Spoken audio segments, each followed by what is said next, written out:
want to refer, you can refer it later. Okay. So the recording is started. So I was emphasizing that what's the difference between all of these instruments? Like what's the difference between measuring instruments like meter rule, measuring tape, and vernier caliper? In meter rule, we have a limitation that we can only measure up to 1 meter. Okay. If the length is more than 1 meter, we cannot use the meter rule, right? Sir? Yes. Who is this? Ansh? Yes, sir. The screen is not there. I'm just explaining without the lecture. I'm just giving an overview first of all from the last class. Then we will going towards the lecture. Okay. Okay, I'm just wrapping up the whole discussion of our last class. sure. Yes, Fatma, you are very right. Meter rules for the straight objects, and the limitation is up till 1 meter. And what about the measuring tape? Measuring tape can measure up to several meters. Its range is high. What is range? Range means the maximum value we can measure from an instrument, right? And what is the minimum value? Minimum value is called the least count or accuracy. So the accuracy of meter rule and measuring tape is same. Okay, that is 1 millimeter or zero point 0.1 centimeter. But what is the range? Range of measuring tape is several meters and range of meter rule is only 1 meter. Then we come to the vernier caliper. Vernier caliper में क्या होता है? Vernier caliper is specifically used for the smaller objects. What kind of smaller object we use for the measurement of their circumference to vernier caliper? An example is like a test tube, an external diameter of the test tube. Another example is like a ball bearing. ठीक है? तो जो several centimeters जिनकी dimensions होती हैं, for those objects we use vernier caliper, right? Up till a thumb rule is there, up till 10 centimeter of length can be measured through vernier caliper, and vernier caliper is not limited to measure the dimension of straight objects. It can measure the circumferences. Okay. Particularly we use vernier calipers to measure the outer or inner diameters or circumferences. Like in test tube, it's a best example for vernier caliper, that the outer diameter can be measured through the external jaws, your outer jaws. I'm sharing my screen of lectures so that you can better understand about the outer jaws and inner jaws. Here's the vernier caliper. We know that there are two jaws, outside jaws, and here are the inside jaws. With the outside jaws, we can measure the external diameter of anything. Like here we have ball bearing, or we can have a test tube also. For the test tube, you can measure the internal jaws. Okay. Before taking the reading, what we do, we join these jaws, take we put the test tube upside down over here, and then open the inside jaws. In this way, we can measure the internal diameter. Last class में हमने ये देखा था कि how we can take the reading, right? First we take the main scale reading, afterward we take the vernier scale reading. Taking vernier scale reading, we will multiply that vernier scale reading with the least count. What is the least count of this? Least count of vernier caliper is 0.01 centimetre. अच्छा, यहाँ थोड़ी C sequence बनाऊंगा मैं ताकि आपको differentiate करने में आसानी रहे. क्या डिफरेंशिएट कैसे करेंगे? देखिए, मीटर रूल में आपने देखा लीस्ट काउंट क्या था, 1 millimetre, that is 0.1 centimetre. Who's there? Hello, किसी का माइक खुला हुआ है गेस. चले, बंद कर लिया. ओके. देखिए, मीटर रूल में क्या है, आपका लीस्ट काउंट या एक्यूरेसी क्या है? लीस्ट काउंट और एक्यूरेसी इज 1 मिलीमीटर और 0.1 सेंटीमीटर. इसका मतलब कम से कम इतना मेजर कर सकते हैं. And range is 1 metre. तो मैक्सिमम आप 1 मीटर मेजर कर सकते हैं, या 1 मीटर को हम 100 सेंटीमीटर भी कहते हैं. ठीक है. फिर आपने बात की कि भाई आप आ गए मेजरिंग टेप पे. यहाँ पे भी क्या, लीस्ट काउंट वही है, 1 millimetre and 0.1 centimetre. From the measuring tape, you can also measure at least 1 millimeter, but here your range is high. You can measure several meters, like 30 meter up to 50 meter. How long your measuring tape is, it depends upon that. But one feature is added over here, that you can also measure the circumference of curved objects. Whereas in this, the meter rule, you can only find the length of straight objects. So in this way, they both differentiates with each other. Okay, in the vernier caliper, here we come for the smaller objects and particularly about the circumferences of the smaller objects. So the least count becomes lower now. पहले क्या था 1 millimetre और 0.1 centimetre, now the least count is 0.1 millimetre, यानी कि 10 times lower value को हम major कर सकते हैं वर्नियर कैलिपर से। ठीक है, अब आता है हमारे पास टॉपिक जो है वो that is micrometer screw gauge. इसको नॉर्मली स्टूडेंट्स गॉज कहते हैं, it is not gauge, it is gauge, U is silent. ठीक है, gauge is means to find out something. Okay, is there a question in the chat? Okay, but if I say something important, you should write it as well. Okay, I will emphasize on that twice. Fine. And one thing more, students, you can get the hard copy of these lectures from Verge Academy, or they can courier you. You can request to them. First, you need to confirm me that how many of you wants that. Okay, क्योंकि वहाँ copies हमारे पास होता है limited हो, तो आप लोग थोड़ा सा एडवांस मुझे बता दीजिएगा, तो I will inform the admin team. They will arrange the set for you. The lecture copy set is there and past papers are there. If someone have their own past paper, they can use that. But I have compiled past paper of last about 15 years with the marking scheme as well. So we can go with that in our later chapters. Okay. Fine. Screw gauge के पहले तो हम construction की बात करते हैं. Construction थोड़ी सी differ करेगी वर्नियर कैलिपर से. Function almost same है. देखो यहाँ पे हमारे पे क्या क्या है. I will zoom the image here. किसी का कोई क्वेश्चन हो तो प्लीज बता दीजिएगा, यहाँ पर कोई क्वेश्चन हो तो please tell me before you move head. Okay, there is no jiffy in moving to the next topic, but if something is not clear we can repeat it twice, thrice or 10 times, no problem. Okay, so here is our micrometer screw gauge. What's the construction? Micrometer screw gauge has some different kind of names from the vernier caliper.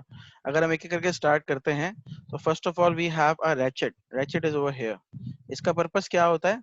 When you hold the object whose diameter has to be measured, इसको जब आप hold कर लेंगे ना, तो ratchet is used to just give a grip, a tight grip. तो इसको जब हम रोटेट करेंगे and when you hear a sound of one tick, so you need to just stop over there. बस एक टिक की आवाज आनी चाहिए आपको. जब वो टिक की आवाज आ जाएगी तो आप रुक जाएंगे. रैचेट सिर्फ ग्रिप देने के लिए होता है, ठीक है, ताकि ऑब्जेक्ट आपका गिर ना जाए. इसको बहुत तेजी से बार बार नहीं घुमाना होता, वरना यहाँ प्रेशर अप्लाई होगा और आप जो है सही से रीडिंग नहीं ले पाएंगे. ठीक है बेटा, ये आप अगर कभी लैब में किया हो ना एक्सपेरिमेंट, तो भी आपने देखा होगा कि ये बहुत जेंटली आप इसको होल्ड करते हैं. ये ऑब्जेक्ट जो है ना, स्पिंडल और एनवल के बीच में आपने टाइट किया, लेकिन प्रेशर अप्लाई नहीं करना है. क्योंकि देखो, अगर प्रेशर अप्लाई करोगे ना तो क्या होगा, आपकी रीडिंग में डिफरेंस आ जाएगा ना, गलत हो जाएगी रीडिंग. क्योंकि ये इतनी एक्यूरेसी के साथ बनाते हैं इन इंस्ट्रूमेंट को कि अगर आपने थोड़ा सा भी प्रेशर अप्लाई किया तो ये क्या होगा, ये बॉब को ना, इसकी जो बॉल बेरिंग है या कोई वायर है, कुछ भी है, तो इसको प्रेशर अप्लाई करके ये बैंड हो जाएगा. अगर ये बैंड हुआ तो रीडिंग गलत दे देगा ना. तो हमें इसको प्रेशर अप्लाई नहीं करना, जस्ट रैचेट को टाइट करना है. और अगर एक सवाल यहाँ पे बच्चों का बनता है, अगर कोई पूछना चाहे कि आप डिफरेंस बताइए कि किस तरह के ऑब्जेक्ट जो है हम वर्नियर कैलिपर से मेजर नहीं कर सकते, उसके लिए हम यहाँ पर स्क्रू गेज पे आते हैं एक्यूरेसी के साथ मेजरमेंट लेने के लिए. तो अगर सबसे बेस्ट एग्जांपल मैं दूं ना, तो I will give the example of thin wires. आपने अगर देखा हो, टीवी केबल की वायर्स होती हैं. टीवी केबल देखे होंगे सबने, ब्लैक कलर का उसका आउटर कलर का केबल होता है, और इनर अगर किसी ने देखा, उसको पील ऑफ करने के बाद निकलता है. अंदर एक कॉपर कलर का वायर होता है, that is very very thin, like thickness of your hair. तो उस तरह की थिकनेस, या तो पेपर, हम पेपर्स यूज करते हैं, प्रिंटर के पेपर होते हैं तो उसकी थिकनेस होती है, या कोई एल्युमिनियम फॉइल होता है तो उसकी थिकनेस मेजर करनी है. तो that is, these are the object which can be measured from micrometer screw gauge. They can measure up till the value of 2 or 2.5 centimeter. ठीक है, तो यहाँ पे क्या है, यहाँ हमारे पे रैचेट है. रैचेट के बाद we have a thimble. This particular area is called thimble and it is a rotating part. What we will do, we will rotate this. ये घुमाते रहोगे इसको. जब ये घुमाते रहोगे ना, तो क्या होगा, ये स्पिंडल जो है ना, ये आगे जाता रहेगा. It will keep going towards the left. So the object will be tighten after that. आप देखोगे कि कहाँ तक जाके ये स्पिंडल इस पर रुक जाता है, तो वहां तक आप थिम्बल को रोटेट करना रोक दोगे. ठीक है, उसके बाद you have what, you have sleeve. Sleeve क्या है? स्लीव, ये जहाँ रीडिंग्स आ रही है ना, इस पर्टिकुलर एरिया को स्लीव कहते हैं. ठीक है, then you have spindle. Spindle इस हैंडल को कहते हैं जो आगे जाएगा और इधर टाइट हो जाएगा. Then what you have, what you have, anvil. Anvil is small सा portion है at the left side. बेटा ये arrow कौन mark कर रहा है? इसको please हटा लें. Thank you. Okay. Now we have two kind of readings over here. In vernier caliper we took two readings. First was the main scale reading. Other was the vernier reading, right? Here we have two readings.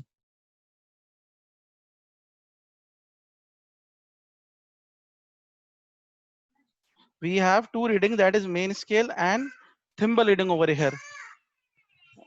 Fine.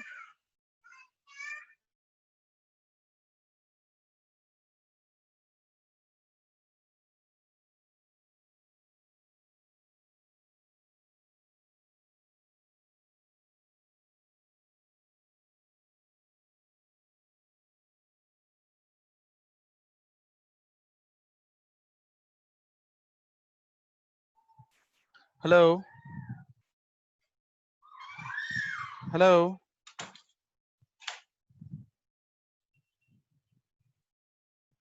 Hello. Guys, can you hear me? Kindly please confirm. Yes, sir. Okay. I thought that you people cannot hear me. Okay. Fine. Okay. Okay. Thank you, Isha. तो बात कर रहा था मैं main scale और thimble reading की. So main scale reading is this one. मैं zoom करता हूँ थोड़ा सा, आप लोग इसको फिर फोकस कर सकेंगे ना.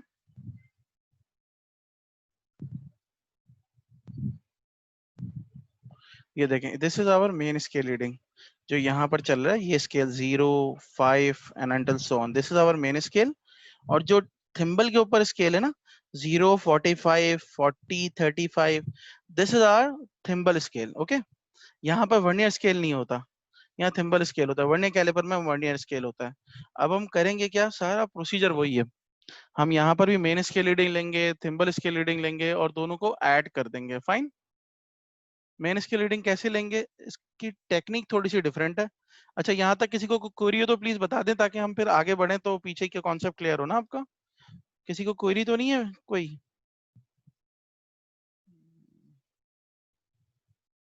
No. Okay fine, good. So we will take the main scale reading here.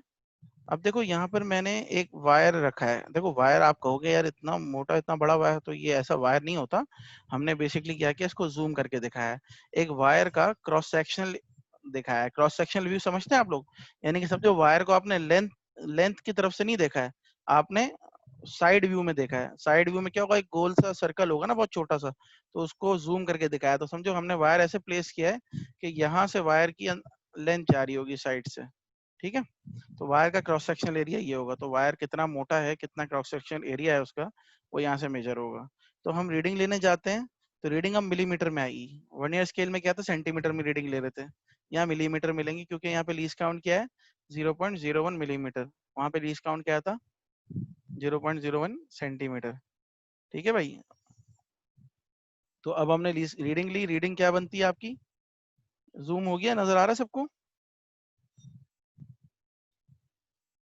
I guess थोड़ा ज्यादा जूम हो गया, तो थोड़ा सा कम कर लेता हूँ, मुझे भी तो नजर आना चाहिए. Okay. Here is your main scale reading. अब आप रीड करना स्टार्ट करें. देखें, after 5, here is 5.5, then upside it is 6, then 6.5, then 7, then 7.5, then 8, then 8.5. इसका मतलब क्या है, कौन सा लास्ट डिवीजन है हमारे मेन स्केल पे जो वर्नियर स्केल से कॉन्साइड कर रहा है. बेटा मार्किंग ना करें इस पे प्लीज, ये मार्किंग रह जाती है फिर, इसको प्लीज रिमूव करें. ठीक है. आप मार्किंग किसी को भी करनी है तो अपने कॉपी पे करें. It is 8.5. अब देखो 8.5 जो डिवीजन है वो कॉन्साइड कर रही है थिम्बल स्केल से. इसका मतलब क्या है, आपकी मेन स्केल रीडिंग है 8.5 मिलीमीटर, राइट, जो कि हमने यहाँ पे मेंशन कर दी. Our main scale reading is 8.5 millimetre. Okay. अब हम बात करते हैं थिम्बल स्केल की. थिम्बल स्केल बहुत सिंपल है भाई. थिम्बल स्केल का कौन सा डिवीजन मेन स्केल से कॉन्साइड कर रहा है, तो यहाँ पे 40 कॉन्साइड कर रहा है बिल्कुल सामने. 45 ऊपर है, 35 नीचे, स्ट्रेट अवे 40 आपका यहाँ कॉन्साइड कर रहा है. तो आप क्या करोगे, 40 ले लोगे थिम्बल स्केल रीडिंग, और प्रोसीजर वही है जो हमने वर्नियर कैलिपर में किया था, इसको मल्टीप्लाई करा देंगे हम लीस्ट काउंट से। ठीक है, लीस्ट काउंट क्या है हमारा 0.01 मिलीमीटर, तो हमने 40 को मल्टीप्लाई करा दिया 0.01 मिलीमीटर से। ठीक है, जब हमने 40 को 0.01 मिलीमीटर से मल्टीप्लाई करवाया तो हम क्या देखते हैं कि हमारे पास रीडिंग आ जाती है वर्नियर उसकी थिम्बल स्केल की 0.40 मिलीमीटर। तो जब हम इसको ऐड करेंगे 8.50 mm में तो हमारे पास फाइनल वैल्यू आ जाएगी 8.90 मिलीमीटर। ठीक है, यहाँ तक किसी का कोई क्वेश्चन कि रीडिंग कैसे ली, ऐड कैसे किया, लीस्ट काउंट से किसको मल्टीप्लाई कराया, कोई सवाल है तो प्लीज पूछ लें।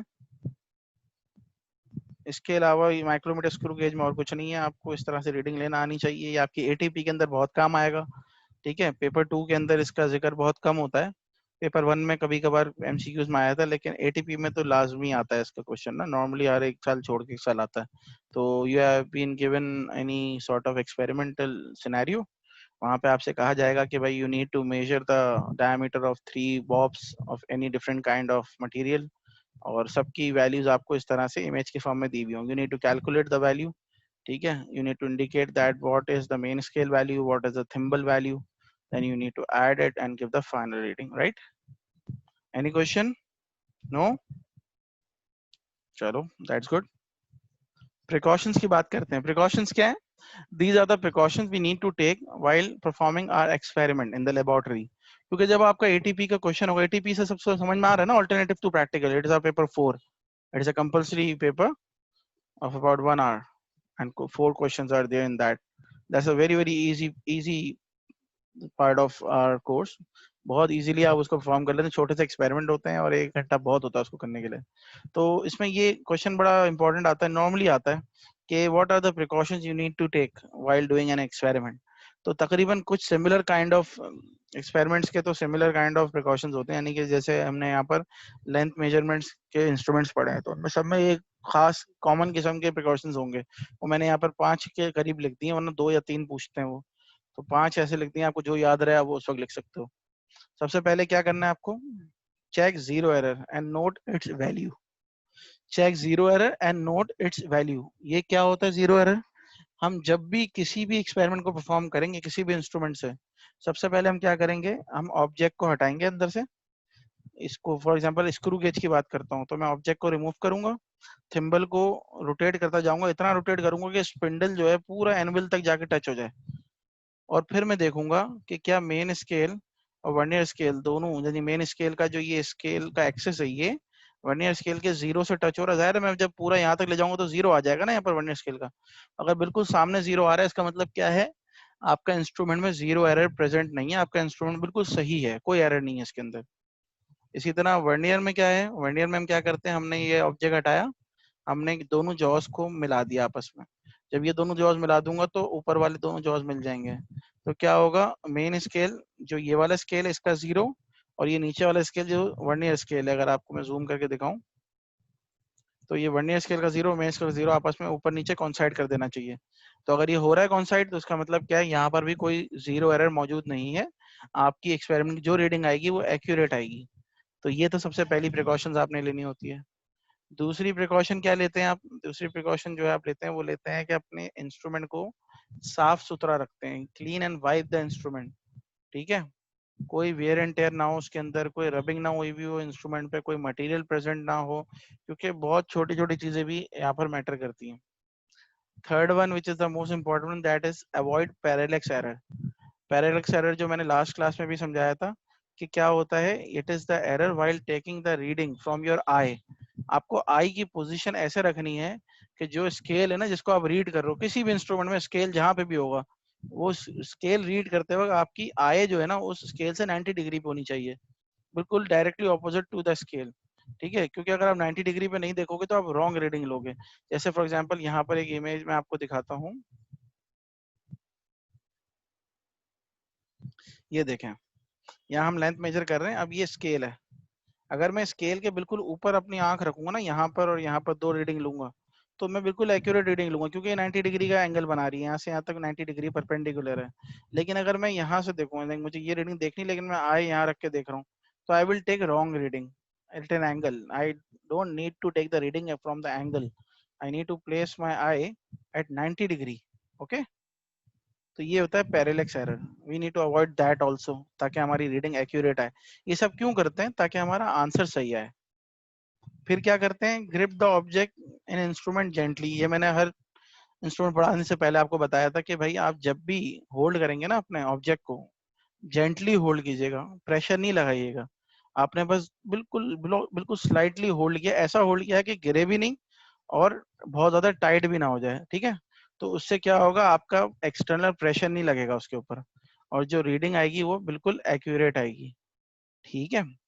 और फिफ्थ वन, जो कि यूनिवर्सल मेथड है, दुनिया में कोई भी एक्सपेरिमेंट करते हैं तो हमें ये करना ही होता है. हम एक रीडिंग नहीं लेते, रिलाई नहीं करते एक रीडिंग पे. हम एक से ज्यादा रीडिंग लेते हैं, मल्टीपल. ठीक है. डिपेंड करता है कि कितनी ज्यादा क्रिटिकल वैल्यू हमें चाहिए. अगर बहुत एक्यूरेसी ज्यादा चाहिए तो हम नंबर ऑफ रीडिंग ज्यादा कर देते हैं, कभी 3, कभी 5, कभी 10, कभी 20 भी करते हैं. It depends. ठीक है. लेकिन एटलीस्ट 3 रीडिंग्स तो लेते हैं. फिर उसका एवरेज ले लेते हैं. एवरेज लेना सबको आता है. टोटल जितनी भी रीडिंग्स आई हैं, इन तीनों का सम, 3 लिए तो 3 का सम डिवाइड बाय 3, 5 लिए तो 5 का सम डिवाइड बाय 5. ठीक है. जैसे रिपोर्ट कार्ड में परसेंटेज निकलती है वैसे. यहाँ तक कोई क्वेश्चन किसी का? Everything clear right now? Okay. अब एरर्स की बात करते हैं. कौन से दो मेजर एरर हैं जिस पे हम पर्टिकुलरली फोकस करते हैं? वो है पैरेलैक्स एरर और zero error. What is parallax error? This error is produced due to wrong positioning of eye level on the point of reading. हमने आई की पोजीशनिंग रॉन्ग रखेंगे, बिल्कुल सामने से नहीं देखेंगे, तो क्या होगा? पैरेलैक्स एरर आएगा. The eyesight must be perpendicular to the point of reading to avoid this error. Okay. Eyesight जो है परपेंडिकुलर होनी चाहिए. किसके? स्केल के, जहां से हम रीडिंग ले रहे हैं. Then we have zero error. Zero error occurs when the vernier caliper or micrometer screw gauge is fully closed without any object and does not give zero reading. ये क्या होगा कि fully closed है, कोई object नहीं है, लेकिन फिर भी जीरो सही, जीरो की वैल्यू सही नहीं मिल रही है हमें. इसका मतलब जीरो एरर मौजूद है. Zero error is either added to और subtracted from the final reading. ये क्या मतलब हुआ इसका? ये लाइन थोड़ी नई लाइन है कि the zero error is either added to और subtracted from the final reading. इसकी मिसाल ऐसे है कि भाई जैसे फॉर एग्जांपल आपने एक इंस्ट्रूमेंट लिया, आपने उसके अंदर से ऑब्जेक्ट हटा दिया. हम वर्नियर कैलिपर की बात करते हैं, किसी एक को कंसीडर कर लेते हैं. वर्नियर कैलिपर को हमने लिया, हमने ऑब्जेक्ट हटाया और हमने दोनों जॉज मिला दिए. लेकिन क्या हुआ, जो आपका वर्नियर स्केल है उसका जीरो मेन स्केल से 2 मिलीमीटर आगे जा रहा था. ठीक है. तो आपने क्या किया, आपने ये लिख लिया कि भाई यानी कि 2 मिलीमीटर का इसमें पॉजिटिव जीरो है. इसका क्या मतलब हुआ? इसका मतलब ये हुआ कि जो मेरी फाइनल रीडिंग आएगी ना, उसमें से मैं 2 मिलीमीटर को माइनस करूंगा, क्योंकि मुझे जीरो पॉइंट पे वैल्यू 2 मिलीमीटर मिली थी, जो कि एडिशनल थी, जो कि होनी नहीं चाहिए. तो जो एडेड होगी वो मैं सब्ट्रैक्ट करूंगा. इसी तरह एक होता है नेगेटिव जीरो एरर. ये तो पॉजिटिव जीरो एरर हो गया. नेगेटिव जीरो एरर क्या होता है? इसके अंदर हमारे पास जीरो पीछे रह जाता है. मेन रीडिंग आगे चली जाती है, वर्नियर का जीरो पीछे रह जाता है. तो वो कहाँ होता है? वो ज्यादातर स्क्रू गेज में हमें मिलता है, जहाँ रोटेशन होती है. क्योंकि आपका वर्नियर कैलिपर में तो ऐसा हो नहीं सकता, वहां तो जगह फिक्स होती है लेफ्ट पे. तो वो उसकी मिसाल यहाँ पर है. ये देखो, यहाँ क्या था? यहाँ नो जीरो एरर है. जीरो जीरो आपस में कॉन्साइड कर रहे हैं, मेन स्केल की भी और डेड ये थिम्बल स्केल का भी. सही है. यहाँ क्या है? यहाँ all measurement should be reduce by 0.03 millimetre. क्यों? क्योंकि आपका जो जीरो है थिम्बल का, वो क्या है? 0.03 मिलीमीटर आगे चला गया, जीरो पीछे रह गया, और थिम्बल जो है वो मेन स्केल से 0.03 मिलीमीटर आगे चला गया. जब आगे चला गया जीरो, ठीक है, तो आप क्या करोगे? इसको माइनस करोगे ना फाइनल रीडिंग में से. इसी तरह यहाँ पर देखो, यहाँ ऐड करोगे. यहाँ क्या है भाई? यहाँ पर जीरो पीछे नहीं रह गया, ये ऊपर चला गया रीडिंग से. यानी कि आपको हमेशा रीडिंग कम मिलेगी. आपका जीरो ऑलरेडी ऊपर चढ़ा हुआ है. तो आप क्या करोगे? फाइनल रीडिंग में से उसको क्या करोगे? ऐड करोगे. कि भाई हमने तो स्टार्ट ही नेगेटिव से किया है. आप कहाँ खड़े हुए? देखो आपका जो है मेन स्केल रीडिंग कहाँ कहाँ कॉन्साइड कर रही है? -0.03 पे कॉन्साइड कर रही है. जीरो के नीचे तो माइनस की रीडिंग होती है ना. तो जब माइनस से रीडिंग स्टार्ट करोगे तो फाइनल रीडिंग में उसको ऐड करोगे ना. और जब आप यहाँ पर जीरो से ऊपर की रीडिंग स्टार्ट करोगे सेकंड वाले पार्ट में, तो इसको माइनस करोगे. ठीक है. कोई सवाल है यहाँ तक? Any question?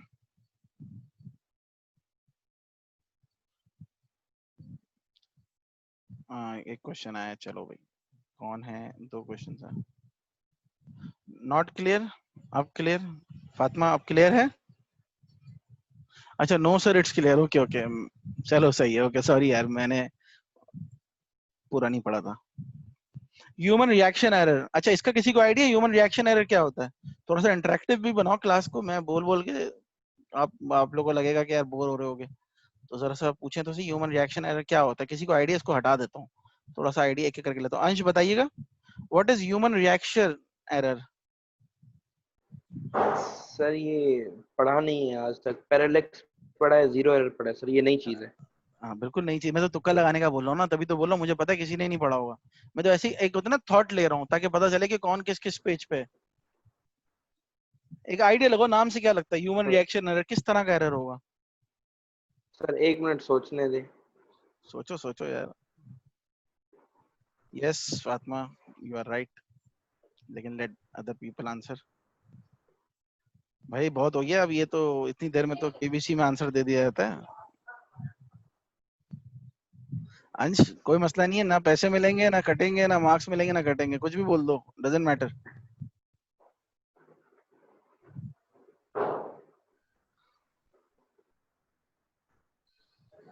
नहीं ईशा, ये पैरेलल एरर नहीं है ना, पैरेलक्स एरर तो वो है जो सामने से आई कांटेक्ट से लिया जाता है, ये ह्यूमन रिएक्शन एरर है। फातिमा का जवाब बिल्कुल सर सही है, इट लेकिन डिपेंड्स सर। हम्म, क्या बोलो बोलो। Sir depends on it depends upon what? Sir it depends on the system of the human, the physical skills of the human, like that only. Yes, very much closer to that, Sir, sir, very much close. नहीं नहीं Isha, depends I on the angle नहीं है skill Isha, or the physical skills. It it is very much closer to that. हाँ nothing. चलो मैं बताता हूँ, अब दूसरी की बात करते हैं। ईशा बेटा, ये आई एंगल नहीं है, आई एंगल नहीं है, आई एंगल तो सिस्टमैटिक एरर हो जाएगा ना, वो पैरेलक्स एरर है, ये ह्यूमन रिएक्शन एरर है। और कोई जवाब देगा? खुबैब,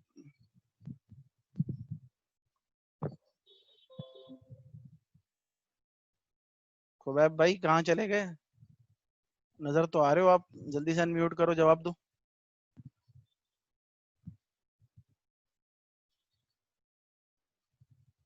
हेलो भाई, ये पेंटिंग कौन कर रहा है साइड में, मुझे पता चल जाए किसी तरीके से। खुबैब क्या सो गए क्या? चलो अब पूछते हैं हम सवाद से। सवाद, ह्यूमन रिएक्शन एरर क्या हो सकता है? Any idea?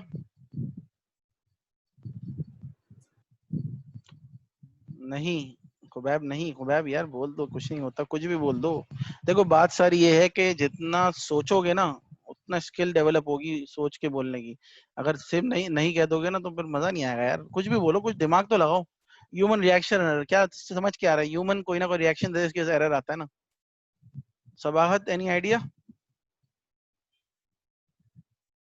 नहीं? सर कौन है भाई यहाँ पे? खुबैब? सर जी सर, वो हो सकता है कोई रिएक्शन ऐसे, जैसे आंखों का कोई रिएक्शन गलत तरफ से देखा देखने का नहीं, ऐसे, देखो बात ये रिएक्शन। साइड से। ह्यूमन रिएक्शन एरर पता है क्या होता है? ह्यूमन रिएक्शन एरर थोड़ा सा बताता हूँ मैं। देखो ये डिपेंड करता है इंसान, हर इंसान के हिसाब से, जैसे Sir, can it be a sir, can it be a random error yes, by or a physical skill error? Sir, मेरी नॉलेज बिल्कुल, में जितना था ये सर। बिल्कुल ऐसे ही है, रैंडम रैंडम रहता है ये। कोई भी ह्यूमन जो है ना सिस्टमैटिकली एरर प्रोड्यूस नहीं करता। देखो नॉर्मली क्या होता है, हम कभी भी कोई एक्सपेरिमेंट करते हैं ना, जैसे मैं एक्सपेरिमेंट कर रहा हूँ, आप एक्सपेरिमेंट कर रहे हो, आपका दोस्त को एक्सपेरिमेंट कर रहा है, हर किसी की ना एक एक कैपेबिलिटी होती है, ह्यूमन कैपेबिलिटी, किसी एक्सपेरिमेंट को करने की। एक तो सिस्टम होता है जो हमें बता दिया ये इक्वेशन फॉलो करनी है, ठीक है। यस सबाहत, आपकी बात भी बहुत हद तक सही है। बेसिकली क्या होता है, जैसे आप सबको पता है, मुझे भी पता है भाई, मेन स्केल क्या है, वर्नियर स्केल क्या है, लेकिन हम सबको होल्ड जेंटली का मतलब किस तरह हम उसको वो करें, सब्जेक्टिव बन जाएगा ना वो तो। मैंने कहा भाई आपको जेंटली होल्ड करना है। अब कोई मजबूत जिसके हाथ होंगे बहुत ज्यादा, उसके लिए जेंटली शायद बहुत ज्यादा हाई फोर्स वाला हो, ठीक है। और किसी ऐसे बच्चे के लिए जिस जो नॉर्मल फिजिकली फिट हो, लेकिन बहुत हैवी ना हो, तो वो जेंटली को कुछ कम फोर्स से अप्लाई कर रहा होगा, ठीक है। तो यहाँ चेंज हो गया ना रिएक्शन टाइम। इसके अलावा जैसे अगर कोई पेंडुलम है, yes person to person reaction, Khubaib you are right. अब जैसे कि अगर पेंडुलम है, मैं उसको रोटेट, उसको वो करवा रहा हूँ, ऑसिलेट करवा रहा हूँ ना धागे में बांध के, मैं चेक कर रहा हूँ कि भाई कितनी ऑसिलेशंस कितनी देर में लेता है, तो मुझे टाइम पीरियड नोट करना होगा। तो मेरी आंख या किसी और की आंख, दूसरे बच्चे की आंख, इसमें फर्क है कि मैं कितनी जल्दी देखता हूँ कि ये रीच कर गया और मैंने स्टॉप वॉच ऑन कर दी। हो सकता है कोई और थोड़ा लेट ऑन करे। तो ये ह्यूमन रिएक्शन है कि एक्सपेरिमेंट तो सही है, एक्सपेरिमेंट की चीजें भी सही हैं, आपका यूज करने वाला फॉर्मूला भी सही है, मेथड भी सही है, लेकिन इंसान जो उसको कर रहा है वो हो सकता है कि कहीं ना कहीं डिफरेंस क्रिएट करे उसको फॉलो करने में, ठीक है। तो यानी कि मेरी आई साइड वीक है या मेरी एज ज्यादा है, किसी एज ज्यादा है, उसके हाथ थोड़े से कांप रहे हैं लेट से एक्सपेरिमेंट करते वक्त, होता है ना बड़े लोगों में होता है, एक वीकनेस होती है, तो वो बड़ी उम्र के लोग ज्यादा सही से चीजें होल्ड नहीं कर पाते। तो हो सकता है कि मैं कोई एक्सपेरिमेंट कर रहा हूँ और उसमें मुझे जो है टाइट्रेशन करनी है, अब मैं क्या कर रहा हूँ भाई, मुझे उसमें शेक करना पड़ता है ना लिक्विड, तो मैं ठीक से शेक नहीं कर पा रहा हूँ, तो मेरा पॉइंट गुजर भी गया टाइट्रेशन का, मुझे पता ही नहीं चलेगा क्योंकि मैंने शेक सही से किया नहीं उसको। तो इस तरह से हर ह्यूमन जो है उसको एक्सपेरिमेंट परफॉर्म करते वक्त क्या मुश्किल आ रही है या वो खुद से क्या एरर डाल देता है उसके अंदर, human error, basically it's a kind of human error, ठीक है। तो रिएक्शन टाइम, हर ह्यूमन कितनी देर लगाता है एक रीडिंग लेने में, कितना एरर प्रोड्यूस करता है एक्सपेरिमेंट को परफॉर्म करने में, that is called human reaction error, ठीक है। तो ये कैटेगराइज नहीं हो सकता तो ये। सर यस बोलिए बोलिए बोलिए। बेसिकली इसको हम sir if I am quantify नहीं कर टेकिंग अ सकते। रीडिंग ऑन वर्नियर कैलिपर, हम्म ठीक है, तो हम्म अगर मेरी उस रीडिंग में कोई एरर आ गया, अगर हम्म मेरी उस रीडिंग में कोई एरर आ गया तो the random error you can say. यार एक बार आ गया अगली बार नहीं आया तो it's a random error.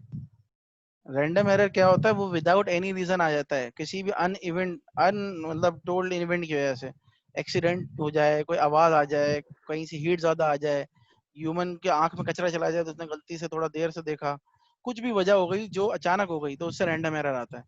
Systematic error पता है क्या होता है, वो ये है कि आपने चीज ही गलत इस्तेमाल कर रहे हो या कैलिब्रेटेड वर्नियर कैलिपर यूज नहीं कर रहे, जीरो एरर वाला वर्नियर कैलिपर यूज करो, जीरो एरर माइनस नहीं कर रहे, वो तो सर सिस्टमैटिक। मेनली वो तुम्हारी आवाज रुक रही है बेटा बहुत ज्यादा। सर आपकी आवाज बहुत हैंग हो रही थी सर बीच में। जी मुझे तो वो बता रहा है जूम के जी तुम्हारा सर। इंटरनेट डाउन चल रहा है, बोलो बोलो।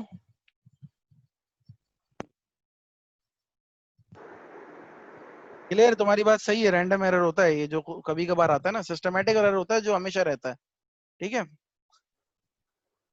अब थोड़ा इसको देखते हैं, the error caused by person noting the time intervals.